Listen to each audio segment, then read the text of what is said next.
Welcome everybody to the operations stage. My name is Catherine Erdley. I am the stage chair today, and I thank you all very much for coming along to hear more about the RFID technology. We're going to be hearing from two members of the team from River Island today. We're going to be hearing from Bilyana Georgieva, who's the portfolio lead at River Island, and also from Martin Speed, the safety and loss program manager, at River Island. And they're going to be talking to us about the benefits of this technology and what it has brought to River Island. So I hope you enjoy this case study, and please join me in giving Bilyana and Martin a big welcome.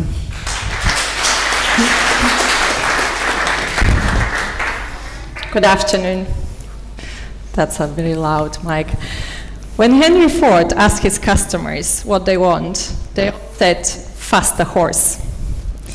But Henry Ford was so not interested to invest in horses. Raise your hand if you're looking to invest in technology this year.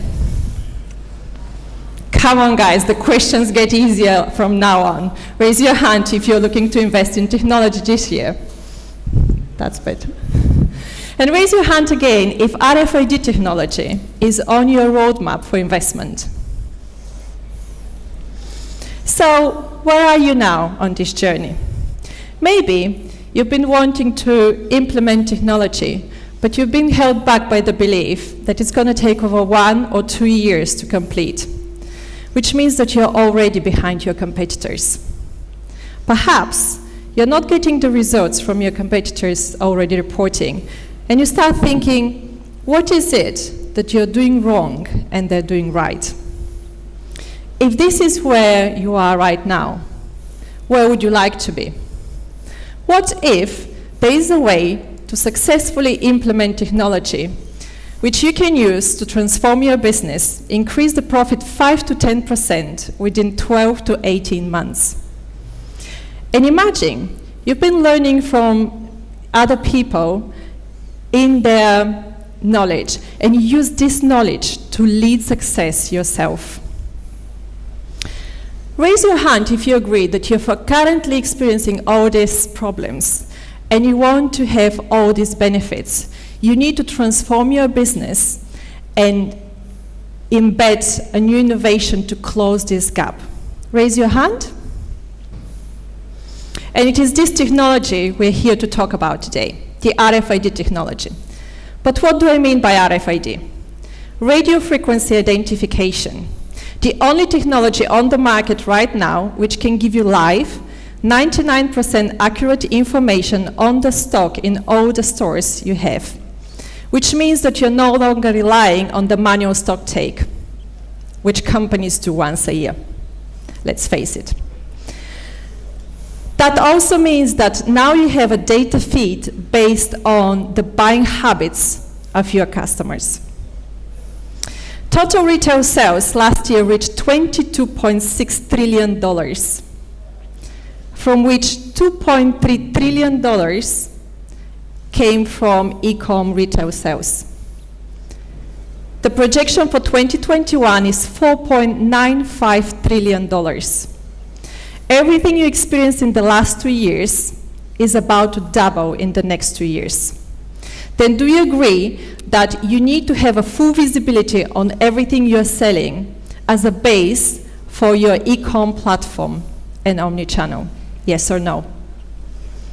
Well, the good news is that as the uptake is increasing, the cost for the RFID technology is decreasing. The bad news is that all your competitors are either already implementing RFID or they have this project on their roadmap to invest. But you may be thinking, who am I to stand today and talk about our case study? So I'd like to share how I started my very first RFID project.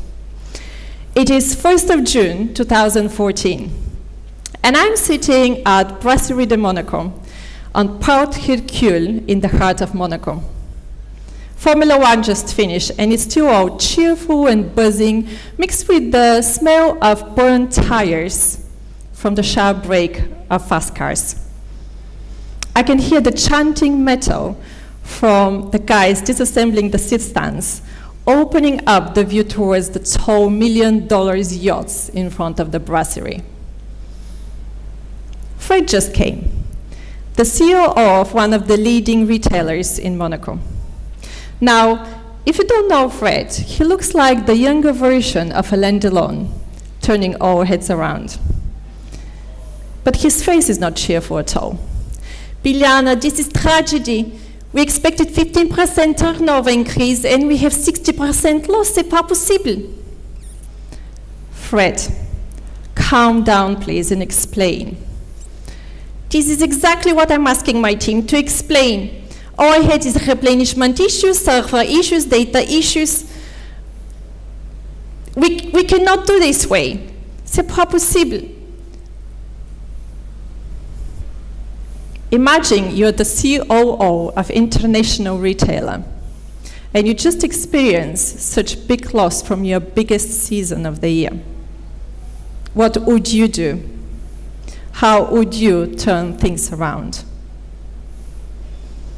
It turned out that all their stock and store software failed. So I suggested a complete transformation of their stock processes. Bilyana, we just lost a lot of money, and you're asking us to invest? This is crisis. Fred, do you remember the day when we met at that cocktail party and the story you shared with me? You lost your own company because you were not ready to invest money and transform your business. Are you ready to lose another business? After 20 minutes of Fred using the most language about technology and people, he agreed to give me a month so I can find not just the right solution, but to be up and running before the next Formula One. So me and my team analyzed the data and the software what they were using. And we look for a solution which can give us a full visibility on the stock in all their locations, which can allow us to automate the replenishment processes and get the stock order from the warehouse overnight based on the sales during the day. It is now 8 months before Formula One 2015. And I'm sitting at Fred's office at that same Port Hercule, all steel and glass around me, but this time looking through the window at hundreds of yachts. Fred, I know you had really bad experience with technology, but this is a standalone one. Plus, I found a very successful implementation. It's River Island, and they just finished a successful case study on RFID. Bilyana, I know we are an international retailer, but we're too small for all these big technologies. Fred, I already spoke with the CFO and the IT director. He is the CapEx, the OpEx, and the return on investment. We all agree we can go live 2 weeks before Formula One. And so we made it. We went live 2 weeks before Formula One. And we transformed all the stock processes. 11.5 months end-to-end project with return on investment in 16 months. But in fact, Fred called me 2 years ago and said that they had 27% turnover increase, all based on the RFID data and the analytics they run. However, the key for success for this project was to learn from River Island because they already walked that path. In October 2017, I received a very, very unexpected call. It was River Island inviting me to join their business transformation team. That's why today, ladies and gentlemen, it's my absolute pleasure to invite on stage the River Island person who made that success possible. It's Martin Speed.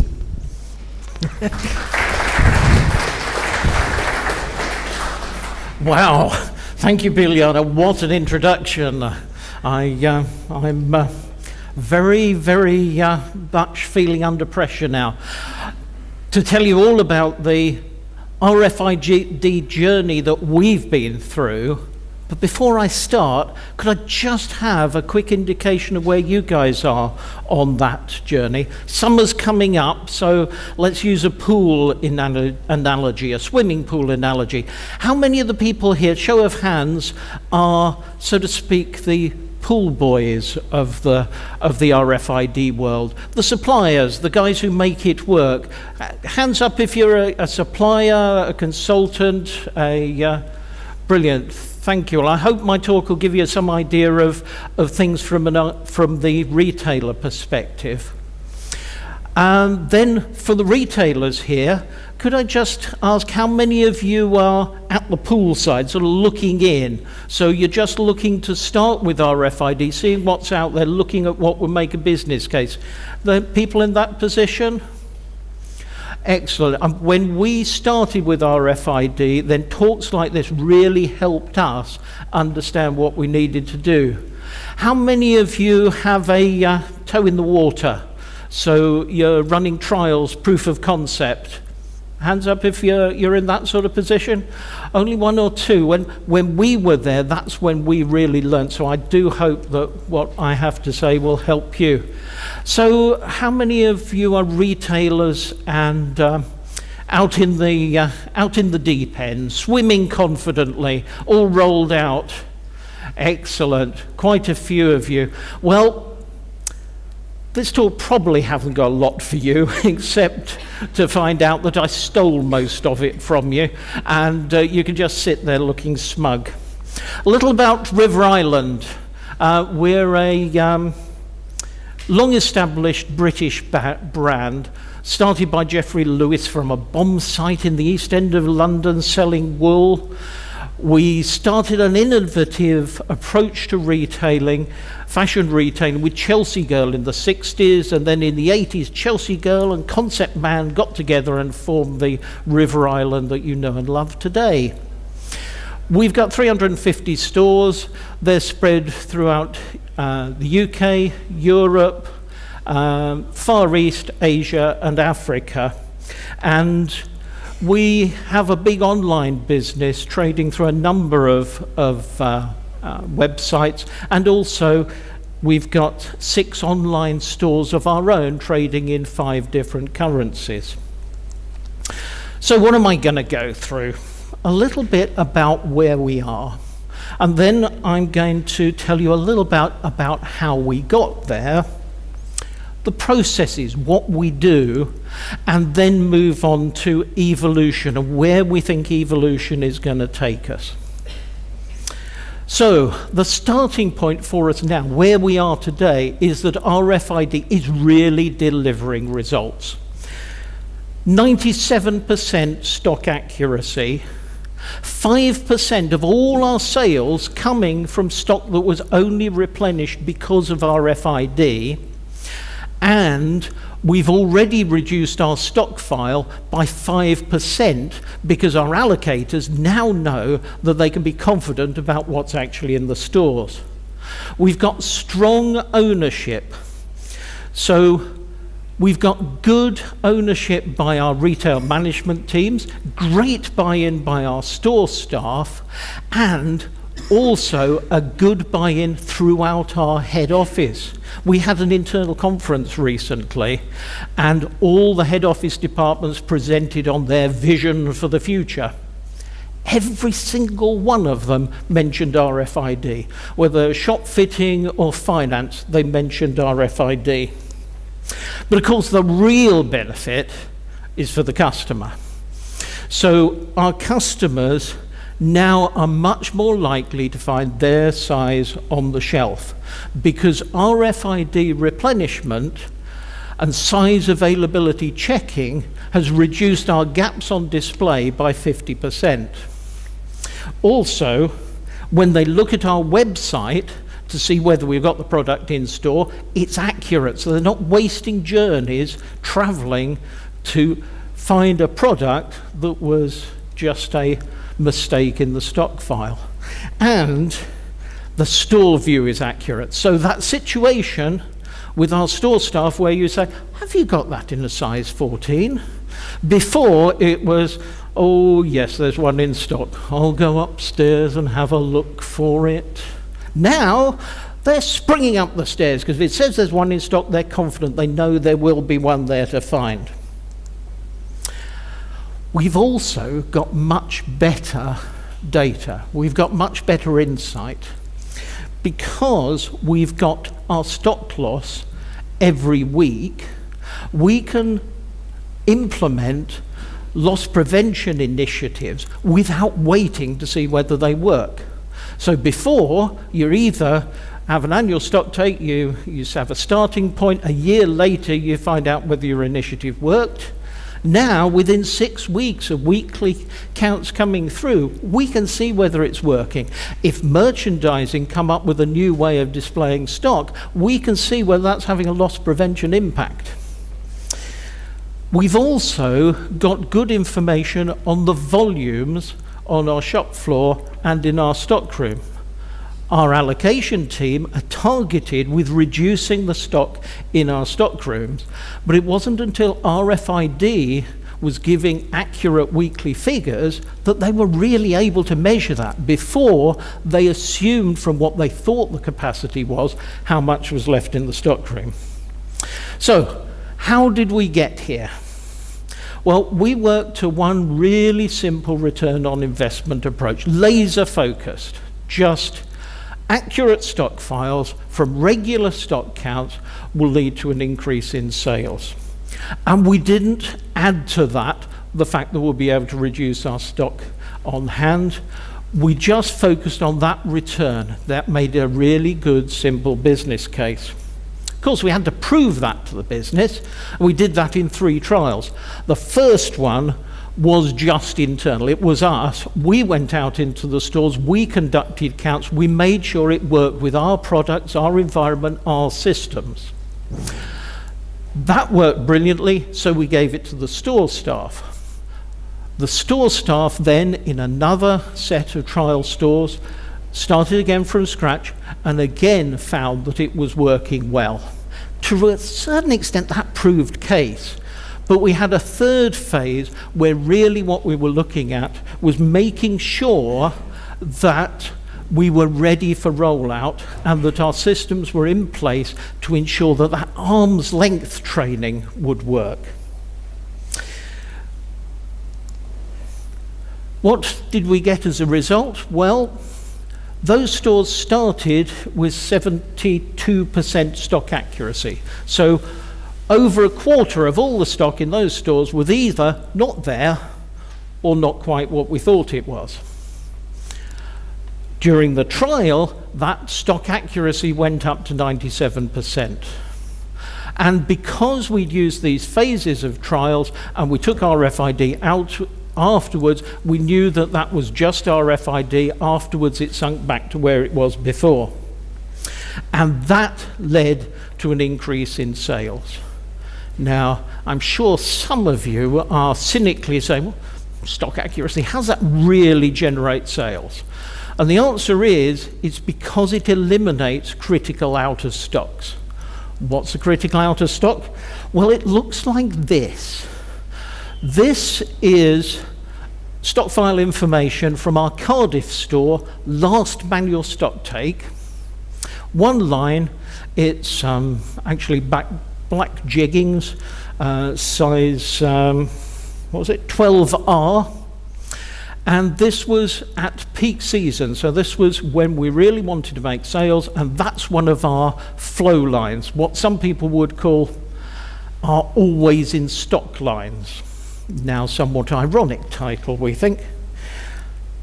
When we did the stock take in week 5, we took 7 off the stock file. So there's 7 that weren't there. We reduced the stock file on the system by 7 units. What did that take it down to? The next line, what the stock file had been showing. Well, when we took 7 off, there were none there.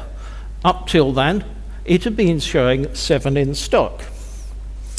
What were the sales? Well, spookily, once it got to 7 in stock, we didn't make any more sales. Why? Because next line, the actual stock file by then was none. But because we were showing a good stock in terms of the system. The replenishment system never sent any more stock. The only other way to get replenishment is sales volume. Well, we got none, so it was never going to happen. So all the way through peak season, that was critically out of stock. We couldn't get any more stock. We couldn't make any more sales until we did the manual stock take. That fixed the problem. The deliveries started and the sales picked up again. That's what RFID fixes. Every week, at any week, that 7 stock file mistake would have been fixed. So we would never have lost those sales. We would have always had good replenishment. And in fact, what we found was that our critical out of stocks were actually at 11% on those last manual stock takes. So let me tell you about the process and how we make it work. We have a very simple approach to our tagging. We tag at source. And we've always had a system, because we're a vertically integrated retailer, where we have a supplier for our barcode adhesives which go onto the swing tickets. Our manufacturers have always been used to getting those from our single supplier, putting them onto the swing ticket and sending us the clothing. RFID, all that happens is our existing printer now prints and encodes RFID adhesive inlays. So no change whatsoever for our suppliers, it goes straight through. From our store's perspective, they do the weekly counts, but very little else they have to do. At the start of the process, they had to do a tagging up party. Party is an ironic term, really, because there's not a lot of fun involved. It's just making sure every product has an RFID tag on it. The other thing they have to do is keep the maintenance up. So just making sure that anything that comes back without a swing ticket on it, or is found without a swing ticket on it, gets one manually added so that we don't miss any products. We've got a very straightforward count process. We set up the counts on our, I used to call it a legacy stock system, but I'm told it's not. It's a heritage stock system. So we set everything up on our heritage stock system, just as we used to for manual counts, and now a little microservice sends that to NEDAP, our RFID suppliers. Our stores count before trade in the morning, so we can work with an overnight snapshot, okay. That goes through to a central team where they just check the results once and then apply it. We change the stock file, and that means that their very next delivery is based on accurate stock file data. We gave our staff tools that we thought would help empower them. We've given them an app on their existing MC40, the device they're used to using, and we've used the NEDAP handheld readers separately. That means that the MC40 can go in the back pocket. The reader is now one light item to take round the store, and we spotted that very few of our staff were bodybuilders, and so that worked really well for them. The app, when they're counting, gives a clear countdown of against the expected stock file, so they can see their progress for the store and then by department. So they look and see, oh yes, denim we're at 97% accuracy, that's good, but oops, swimwear is still only on 60, we ought to go back and do that. They can go right down to SKU level at that, so that any issues with the count they can fix while they're doing it. We didn't want any inquests. Empower the staff to get it right. And because the NEDAP app has nice, simple function tile operation, it was very simple and straightforward for them to learn. Well, the next steps are to catch up with footwear and some of our accessories, which missed the boat on our original rollout. Then we're looking at inbound accuracy, checking at our DC. Everything's got a tag on it. Let's check our deliveries like that. We want to move our stock movements onto RFID. NEDAP are developing functionality for transfers, write-offs, and also for price events. So when our store staff are faced with an entire store of markdown stock, and then they have a list that says, and these go into further markdown, they can use RFID to find them rather than going through each item separately. And also, we're looking at the advantages of smart fitting rooms supported by RFID. But all the way through the process, there's this evolutionary pressure building. So freight forwarders could do with accurate stock management. Our e-com delivery could be checked by RFID. Receiving in store could be at unit level with RFID. We could integrate with the NEDAP back end so that at serialized level, we've got our stock file checked. We can use RFID for fast checkout and also for self-checkout, and then at the end of the process, we foresee real benefits in using RFID to manage the returns process. But what I'll do at this point is hand you back to Bilyana, who can give you a better insight in the opportunities there. Thank you. Senior management always ask me what else we can do with RFID and how we can extend the technology in the omni-channel. So I put in a slide, stay with me, I have like 2 minutes on this one, I know the topic is quite large. What we can else implement together with the RFID. So Internet of Things as a base for RFID. I don't know if you ever heard of NFC, Near Field Communication, raise your hand. Great. So there are a lot of providers right now which creates the chip which combines the RFID and NFC together, which means that if you only rely on RFID, you need to invest a lot of money to change your POS systems. Instead of this, another solution is to actually have a combined chip of NFC and RFID, so the NFC will be used on the checkout and the payment as part of the same tag. Another option to be connecting the omnichannel is iBeacon. Raise your hand if you know what iBeacon is. Okay, not many of you. This is a technology which is basically an app for your customers where when they're somewhere around the iBeacon, a device, they can download information what you literally push as a push notification for them. So it's very customized.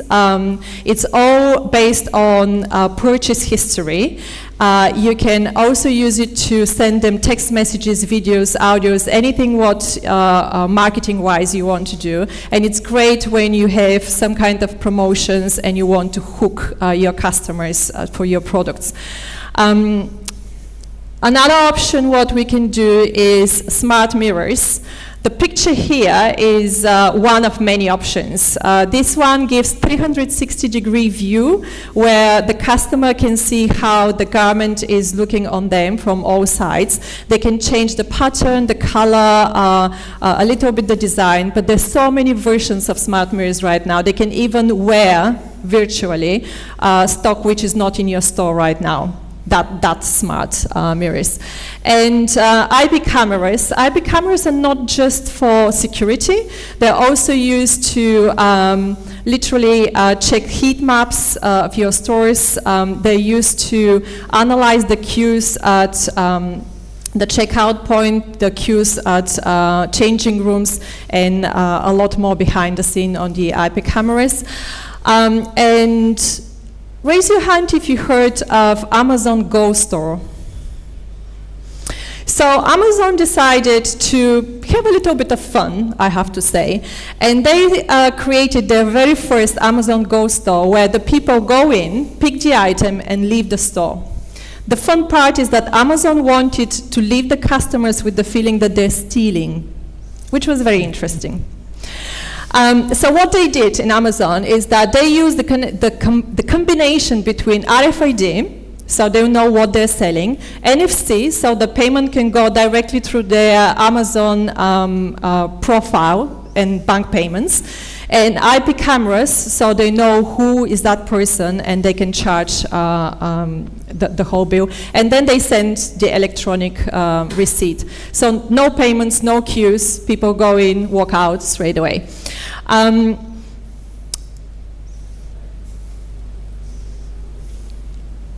We're going to be kicked out. So Henry Ford gave us a car as an answer for a fast horse.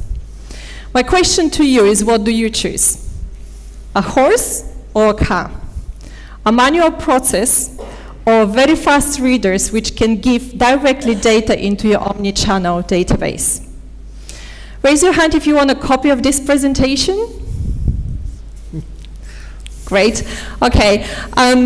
Please take a picture of this slide, contact us on LinkedIn, and me and Martin are going to send you a copy of this presentation, and we can answer all your questions. We do apologize that we did not have much time today, but we wanted to give you as much information as possible. Thank you so much for coming today and joining us.